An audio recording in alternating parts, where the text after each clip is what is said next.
I definitely see stuff like this becoming more of a norm, right? More of a reality where you have more shared living spaces, more unique concepts where it's not just a standard person purchasing a home just for themselves. I could be wrong about that. I don't know. We'll see. But I always am curious about kind of the world that my kids will grow up in, and what their home search or house hunt is going to look like as well too. But this could be something that could be a great option for you. But renting.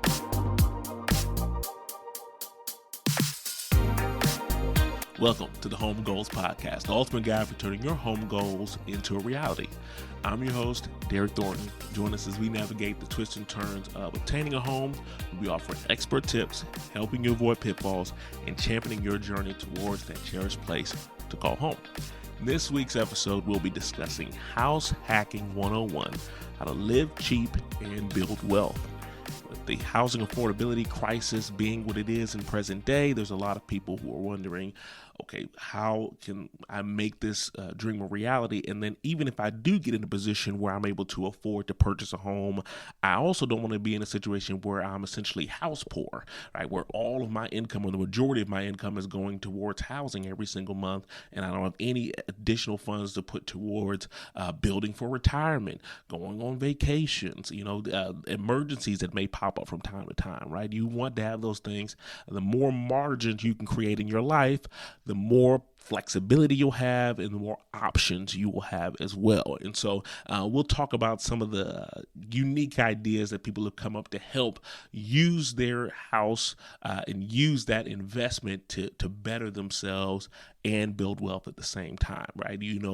Shelter is something that we all need. It's something that is a top priority for many of us. And so if there's a way for you to get around having to divest so much of your resources to that particular item, that gives you a lot more that you can work with as well, right? And so in plainest terms of the house hacking, we're just talking about using your primary residence, so the place where you are currently living, or the home that you purchased for yourself, to generate income.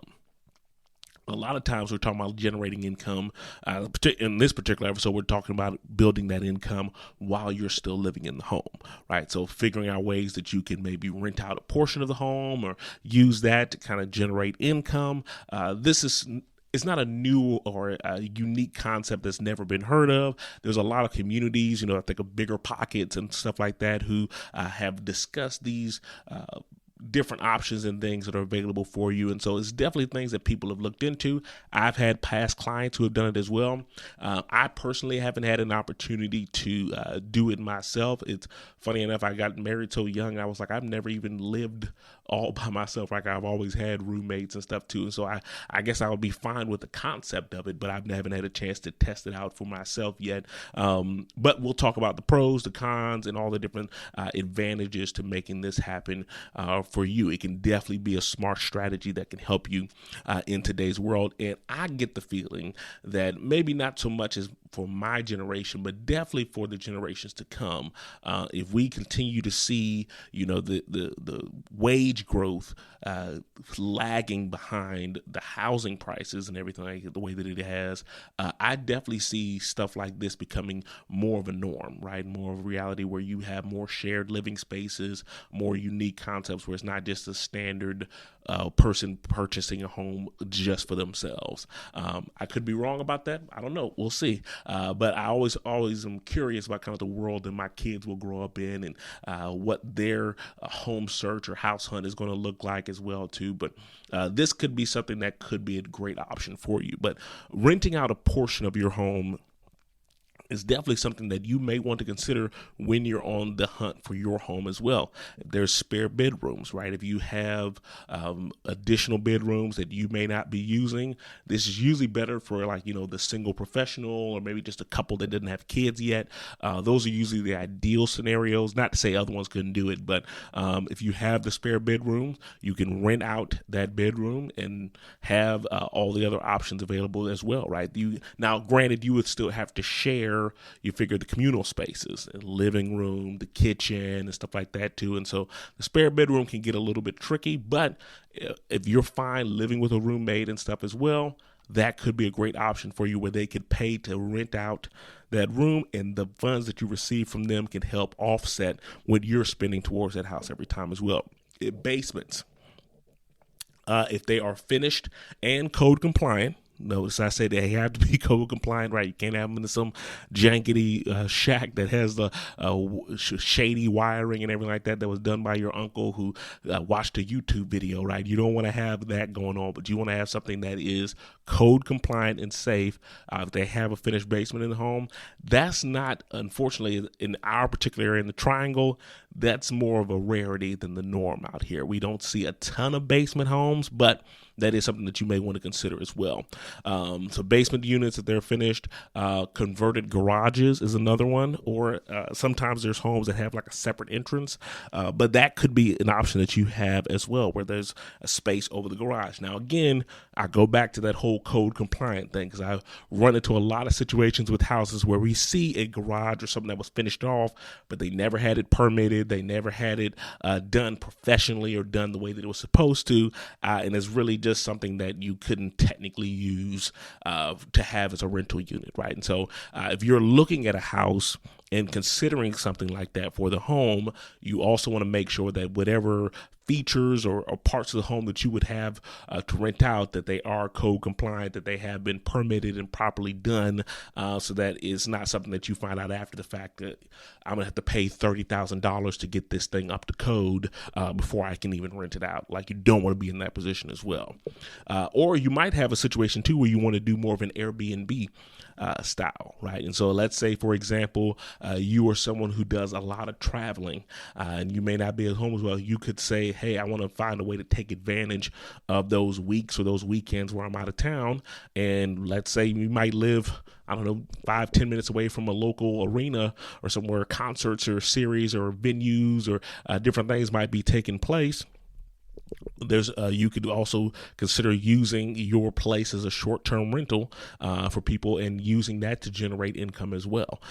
It's so many different directions that you can take this in, but I also want to take time to make sure that people are thinking outside the box and considering things that they may not have considered before, right? They may have thought, I can only get a house if it's just me, but this could be something that really helps you take that in a lot of different directions. And again, as I said before, the less money you're spending towards housing, the more you have to spend on margins in your life and creating those, right? If you didn't do anything else other than just take the income from that rental and just put it in a mutual fund every single month, right? Like I said, in 30 years from now, you could retire a millionaire just off of doing sound, reasonable investments and nothing crazy. You're not doing any get rich quick schemes, but just taking those funds and putting it in standard mutual funds and tracking with the market. You could really change your life just off of these little options as well, too. And so those are all things that you can keep in mind. Another item as well that is more popular in some areas depending on like the property types as well, but buying multifamily properties, duplexes, triplexes. You could buy a triplex or a duplex almost like the same way that people would buy a traditional home, and you could rent out the entire other unit. And that really helps free up things where you're not having to share the communal spaces like you would with a spare bedroom or something like that, where you're kind of doing the same living space. You could have that entire other side or that entire other unit occupied and being rented by someone else, and you're right there and available if anything goes wrong. I always typically warn people against doing like a long distance landlord situation where you've got a property that you're several states away from, and if something goes wrong, you aren't around to be able to check it out. You can't really drive by to make sure that the tenant isn't doing anything crazy. And so there is advantages to being right there connected to the property that you're renting out. Now the disadvantage though to that is that if something goes wrong, they know the person who owns this place lives right next door, right? There's nothing to stop them from knocking on your door. Hey, my light bulb went out. Like, what? Can you help me with this? And so there are downsides to being that close to your tenant. But again, that could be a way that you can use that to kind of help make sure that you have something offsetting the cost of it and cash flowing that as well.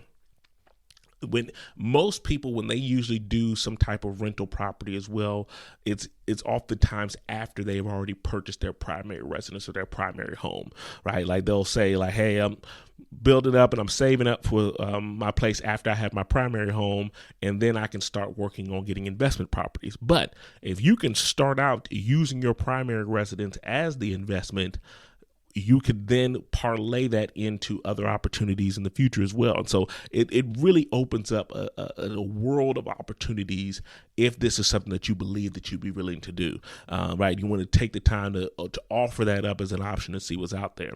You figure if your mortgage is, let's say, like $2,000 a month, and you're renting out your basement or the top of your garage or your bedroom for $1,200, you're only living for $800 a month, right? Which is unheard of in today's marketplace, especially in our triangle area, to have something that cheap, right? And so all that money that you can put towards helping you, all those margins that you've now created in your budget, you can use those things. Or with the triplex example, right? If you got a $450,000 triplex, rent out 2 of those units for $1,500 a piece, and then you can cash flow whatever is a positive on there. There's so many different directions that you can take it with, but it's a great way for you to be able to build that equity while someone else pays your mortgage. We always talk about the downside of renting, right? There's no benefit to you paying your rent every single month. All right, then you don't get to see any of those funds. Well, I should take that back. I shouldn't say there's no benefit. There's a benefit that you have a roof over your head, obviously. But outside of that, building equity, there's no way that you benefit in the long term from making those payments. Every time you pay that rental payment, that money goes completely to the landlord and helping them pay and build up their own equity, but you don't get to take advantage of any of that. All right. And so this gives you a way to be able to build that equity up while getting someone else to pay the lion's share or the bulk, or even half would be helpful as well, to be able to have that option and still be able to take advantage of the tax benefits. Because even when you're renting, you don't get the tax benefits that you have with a home or with a property, right? And so you can write off expenses, depreciation, like all these different things that you can now take advantage of when that property is owned by you, right? And you can take that rental payment or that rental income and use that to offset a lot of the expenses that you have in place. It reduces a lot of the housing costs that you have in there as well, too. You could find a way to factor in the utilities as well. There's sometimes where people will try to split that up, and they may say like, hey, we'll have all the utilities in my name and you just pay me a portion towards that. You can set that up however you want to. That's how most landlords typically do it, is that they usually will have the utilities completely in the tenant's name. But if you're still living in the unit itself, you could just have those, the portion of those built into the overall rental cost, right? And so that's one way that you could kind of offset that depending on the situation as well. But it can really reduce a lot of those housing costs. It gets you the entry, like we talked about, into real estate investing, right? This is kind of almost like your gateway into that situation. If you're able to save up more of those funds, you could then take those funds and use it as a down payment for another investment property, right? And then, like, let's say if you were renting out a room and you got to the point where you were able to eventually be able to use those funds to buy your own investment property, you could then, like I said, transition away from that rental, take over the entire primary residence for yourself. Let's say if you're building a family, you could have that primary residence all to yourself, and you've got your investment property, and you've got a head start on someone who would do it the traditional route of buying their primary residence and then saving up for that down payment of the rental, right? And so it really helps to kind of fast forward that process and get you on a faster path to really getting some financial freedom in your budget. Now, some of the downsides to this, one of the most obvious, most glaring downsides is just you have less privacy. I know that's very important for me. I like to be able to roam around my house and not feel like I've always got someone there that's, I don't want to say lurking, but just someone that's there that's not around, where you can't just relax and be yourself, right? And so That's one downside, is that you don't really have that privacy in place. If you're if you're bringing in a complete stranger to rent this property, like I said, how comfortable are you going to feel being alone in the room with that? But then on the flip side, if you hire someone who's a close friend or a family member, that can also get ugly quick, because now you've got business and family that you're mixing together, or business and friendships, and those often don't go very well together, right? Like, what happens when that close friend or that close family member is late on rent that month, right? Or they have an issue with something not being fixed, or they want the temperature at a different rate, or any number of issues that are taking place, right? And so, like, you got to figure out what kind of risk you feel comfortable taking on. I don't want you to see this purely as a money grab and do that as the sole reason for it, right? You still need to have a strong comfort level with doing something like this. But you also have like we talked about, the landlord responsibilities and legal liabilities as well too. Your relationship with that person is landlord tenant. Don't get it confused. You may feel like roommates, you may feel like friends, but at the end of the day, from a legal standpoint, you are the landlord, they become the tenant, and you need to be prepared for all that comes with that, right? Like I said, like, if there's a situation that comes up where you feel like you need to evict them, right? It's far more awkward. It's already a difficult process just evicting someone in a traditional route. Like, if they were staying in your investment property and you need to evict them and have the sheriff's notice and all that, that's already awkward enough. But imagine how much more difficult that process would be if it's someone who's actually living in the same space as you, right? Like, how do you evict someone who's living in your spare bedroom, right? It becomes a much more difficult, much more awkward process, right? And so that is a potential downside that you do need to be prepared and ask yourself, okay, am I willing to possibly have that happen? And then also wear and tear on the home of the property. Not everyone lives the same way you do. And especially if they don't have a vested ownership interest in that place, they're never going to treat it the same way that you treat it, right? They're never going to care for it the same way that you will, or look out for it in the same way that you would, because it's not theirs. Now, granted, there's always going to be tenants who are clean and aren't hard on the property, whatever, but you can't expect them to care for the place in the same way that you would, because, again, you're the one that owns it. You have that ownership and interest in it. And so they have wear and tear just from living in the place, from being in the property. If they have pets, or if you're allowing pets, you got to consider that's going to offer additional wear and tear as well. If they have kids, more wear and tear. I can speak from personal experience when I say this. And so, again, all of these are things that you need to consider. And then lastly, you also need to look at it from the zoning and legal and just restrictive features that are in place, and whether or not that's allowed, right? Zoning laws, there's a lot of different zoning laws when you think about ADUs, accessory dwelling units, or different properties that are on there. There are some HOAs or restrictive covenants that do not allow that. And again, you want to make sure that you are doing your due diligence and really researching when you first buy that home and determining whether or not that's even an option that's available for you. There's some neighborhoods, my neighborhood, we have a HOA restriction that doesn't allow for short-term rentals. You have to stay in there for at least a year.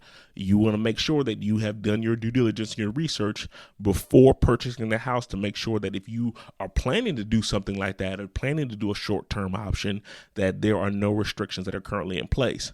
HOA restrictions are probably the most popular thing that could cause issues with that, where some neighborhoods don't allow rentals at all. Some of them have certain stipulations with it. Some of them have caps on how many rentals there can be. There's any number of issues that can happen. And especially, like I said, even if there is an HOA in there and they don't have any rules against leasing or any restrictions like that, don't just assume that that will never change. Right. That is always a possibility. I mean, my neighborhood now, we've got some people who want to put a cap on rentals and some who don't want that.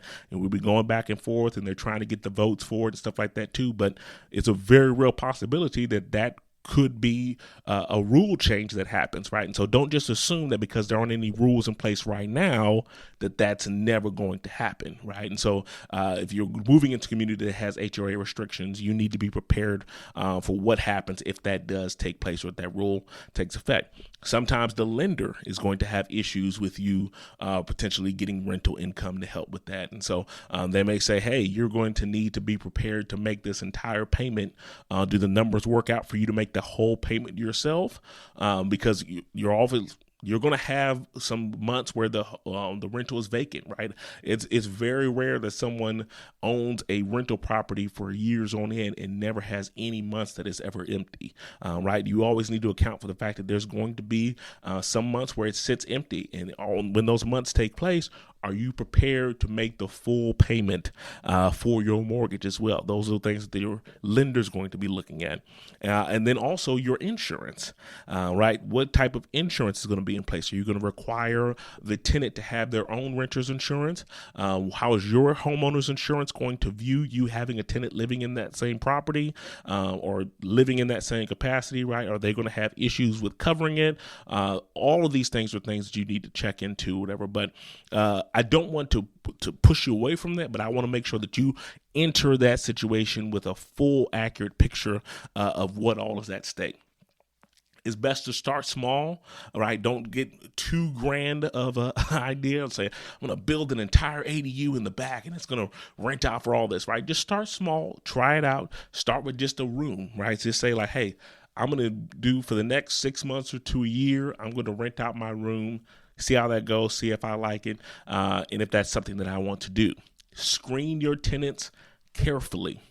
I cannot stress that enough, right? You need to treat it like a business situation, right? You need to be doing background checks. You need to be making sure that you're looking into every part of that, make sure that they are not someone that could lead to a troublesome situation down the road. And so like, this is your home too. You want to make sure that you have properly vetted this person as best you can. There's never a foolproof way to do it, but you want to make sure that you vetted them as best you can. Use property management tools. There's a bunch of different apps and things that are out there as well, but don't just jump into it without fully doing all your research to say, oh, I can handle it. I don't need a property management group. Like I said, treat it like a business. If you're going to do it, make sure that you are properly prepared, understand all the ins and outs of how to handle repairs, how to handle utilities, payment structures, how are they going to pay you? Is there going to be application fees, security deposits? What happens, like I said, if there's an issue where there's wear and tear and you're wanting to take a part of the security deposit to handle that, but they're thinking that they're due their whole security deposit back. All those things are taken into consideration, right? So you want to talk early, do all of your research, and even work with agents who understand how the multi-use or income-producing properties work, and will really help you determine, like, okay, what would be a reasonable amount to ask for rent? What is something that you can consistently keep this property rented out, and soon going to be the best help for you.